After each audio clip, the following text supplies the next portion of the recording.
Dans cette séquence, retrouvons Jean-Yves, membre du CHSCT et délégué syndical de son entreprise.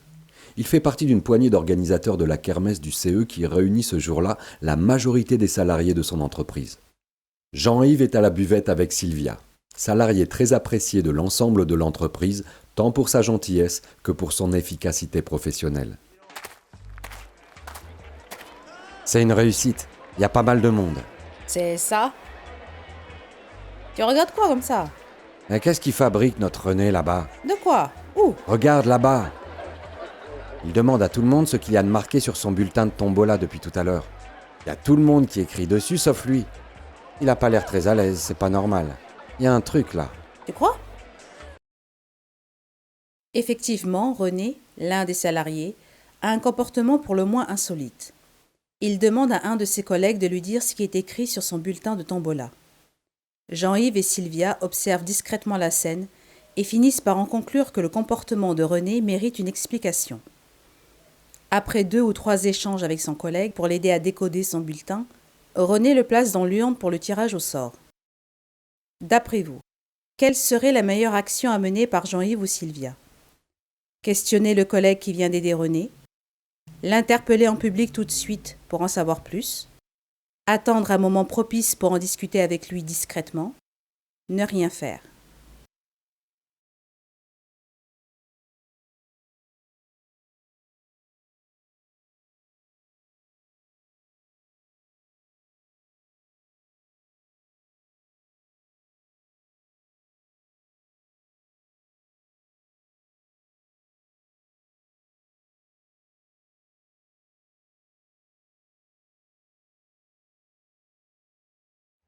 C'est vrai ça!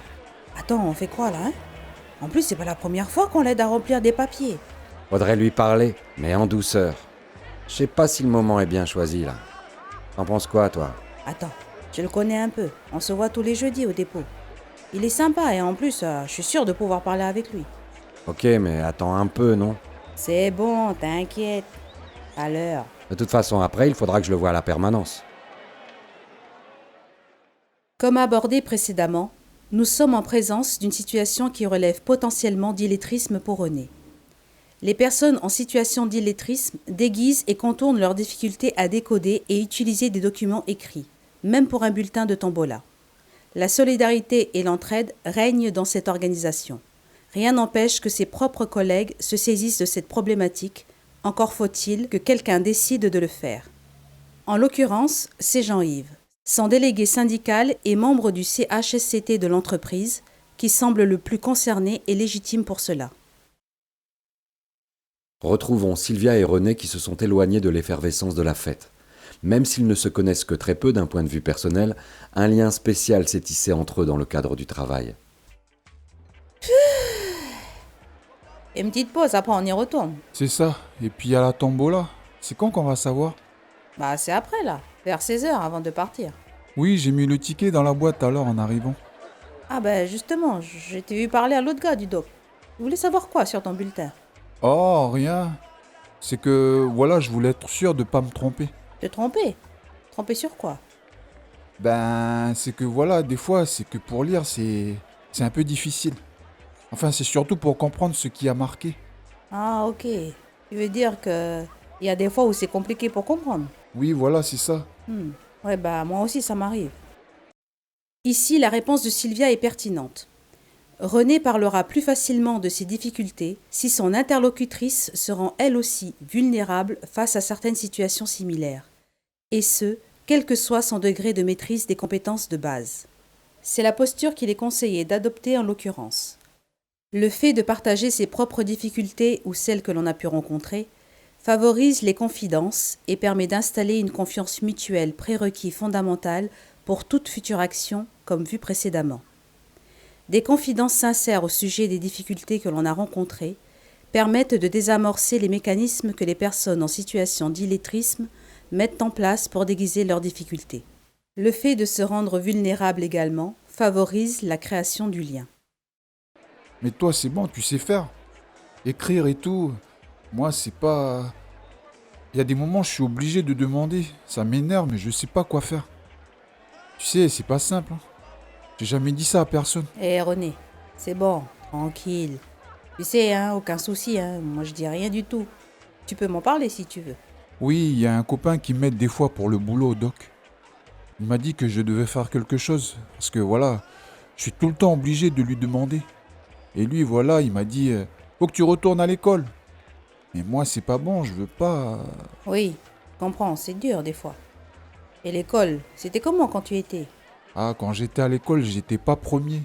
Mais ça allait pas mal. J'aimais pas trop, mais à cette époque, je m'en sortais. Et puis après, j'ai eu ce boulot au doc, et là, petit à petit, j'ai tout oublié. Puis tous ces papiers là. Alors ça fait peut-être 15-20 ans que tout ça, j'ai lâché. Alors je me débrouille comme je peux. Et des fois, ça m'énerve, tu connais. Mais dans mon doc, c'est nickel, y a rien qui dépasse. Bah ça, je te crois, hein. J'ai bien vu l'autre jour. René se trouve potentiellement en situation d'illettrisme, tel que le montre son récit à Sylvia et au travers des situations décrites. Le point de départ se situe au niveau des savoirs de base. Examinons ici un schéma qui permet de distinguer, en fonction de plusieurs critères, diverses situations à la fois proches et différentes de l'illettrisme. Si une personne ne maîtrise pas complètement ses savoirs de base, plusieurs questions se posent pour déterminer ce que sa situation et son parcours nous disent.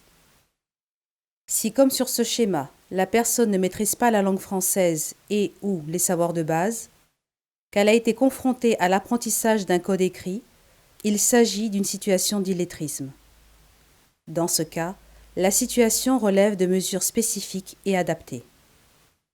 En revanche, si René n'avait pas été scolarisé, il ne présenterait pas un cas d'illettrisme, mais plutôt un cas d'alphabétisation, c'est-à-dire le cas d'une personne qui n'a pas été confrontée à un apprentissage du décodage de l'écrit.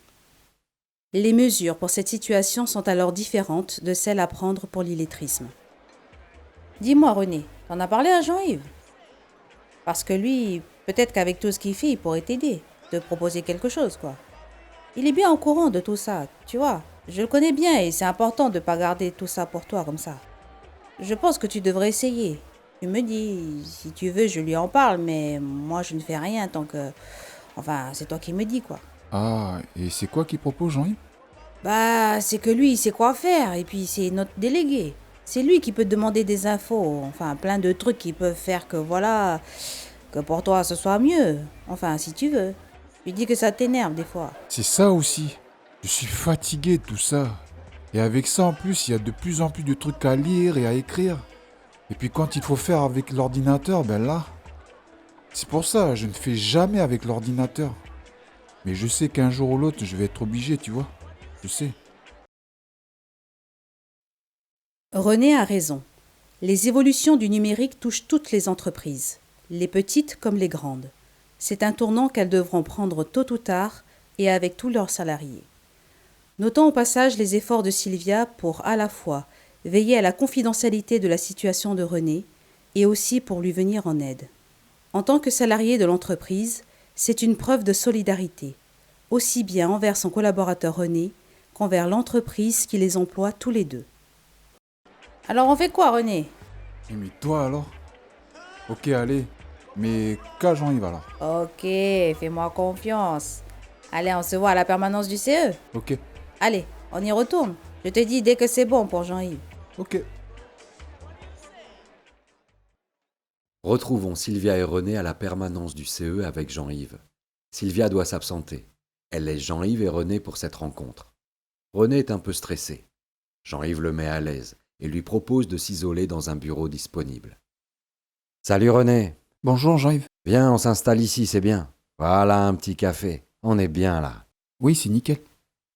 Bon alors René, Sylvia m'a un peu parlé de ce qui se passe pour toi au doc. Si tu veux, on voit ensemble ce qu'on pourrait faire. Assure-toi, c'est entre nous. » Ok, merci Jean-Yves. Mais ça va aller. C'est juste que voilà, à la fête, j'aurais pas dû dire que... Enfin, Au contraire, t'as bien fait. Il faut beaucoup de courage pour faire ça. Et franchement, tu pouvais pas mieux tomber. Au final, c'est toi qui décides, René. Moi, je suis là juste au cas où tu veux savoir à quoi t'as droit. Ce que l'entreprise peut te proposer pour te venir en aide. Mais si c'est pour retourner à l'école, c'est pas la peine. Moi, tu sais, quand je suis allé en formation l'an dernier, je m'en sors bien dans la pratique.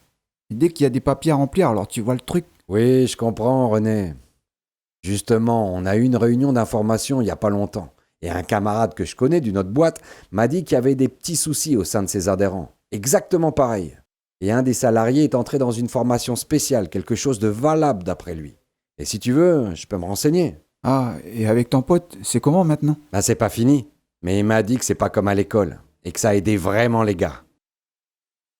Notons la manière délicate de Jean-Yves pour rassurer René et valoriser sa démarche. Les mots employés reflètent une précaution, une bienveillance et aussi une certaine distance. Il propose des solutions possibles, des issues, des exemples vécus par d'autres, sans qu'une obligation soit exprimée pour René. Son libre arbitre est respecté. L'interlocuteur cherche dans tous les cas à susciter d'abord l'adhésion volontaire de René et de susciter son intérêt. Rappelons que Jean-Yves est membre du CHSCT et délégué syndical de son entreprise. Au travers de ses mandats, son entremise est en l'occurrence fondamentale pour construire un lien de confiance avec son adhérent. Elle permet de fédérer les efforts et, dans la mesure où René souhaite faire évoluer sa situation, d'assurer un relais avec les services compétents de l'entreprise pour proposer à René une voie de remédiation possible. Retrouvons René et Jean-Yves dans le bureau de John, en charge de la formation au sein de l'entreprise. René a accepté que Jean-Yves reste pendant cet entretien, après que John s'en soit assuré au préalable. Écoutons l'approche de John pour intéresser René et susciter son adhésion à un programme de formation spécialement aménagé pour ce genre de situation. René est rassuré par la présence de Jean-Yves et John se réjouit de l'entremise de ce dernier qui s'est investi pour son camarade. Comme vu précédemment, la confidentialité sur la situation d'une personne salariée en situation d'illettrisme est indispensable à chaque étape et à chaque échange. Dans le cadre de cet accompagnement, l'ensemble des parties prenantes de l'entreprise doit observer un respect absolu de la confidentialité, qu'elle soit interne à l'entreprise, salariés, employeurs, représentants syndicaux ou externes, organismes de formation, formateurs, consultants. Le lien de confiance doit être maintenu en permanence. Ok René, à la demande de Jean-Yves, on se voit aujourd'hui pour discuter de certains petits soucis. Veux-tu en parler avec moi? Tout ce qui est dit ici reste ici. Ok René? Ben, je suis obligé. Non René, rien t'y oblige. Si tu veux, on peut arrêter là, mais ce serait dommage. Ah, et pourquoi?